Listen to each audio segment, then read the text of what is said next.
Green Country pharmacies are being warned that people desperate for drugs are turning into criminals, and the problem's only getting worse. The latest robberies, 2 in Tulsa, 1 in Broken Arrow, happened all today. Here is anchor Craig Day.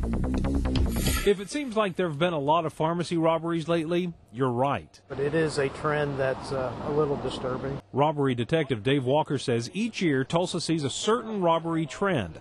Last year, banks. So far this year, pharmacies. 3 were targeted in one day alone. 4 men in hooded sweatshirts, 2 of them with guns, stormed into the Barnes drugstore on East 31st. They got away with an employee's car, cash, and drugs.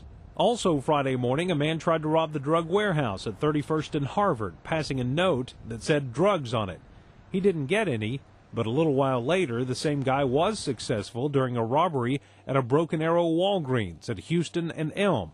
No one was hurt in the robberies, but Walker fears that won't always be the case. They don't have any qualms about firing a round off. Somebody gets hurt, somebody gets shot, somebody gets killed. I mean, we're just, one trigger pull away from a homicide. The Oklahoma Bureau of Narcotics is very concerned about the spike in pharmacy robberies statewide.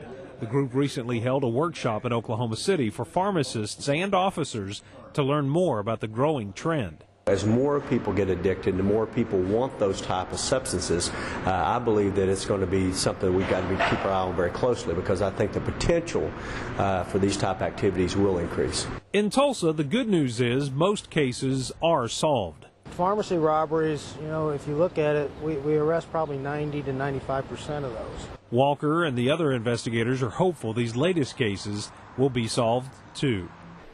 And here's a look at the surveillance photos from the Broken Arrow pharmacy robbery. Again, it's the same guy suspected in the attempted pharmacy robbery in Tulsa.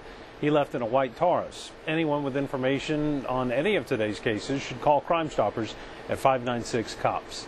Craig Day, the News on 6 tonight.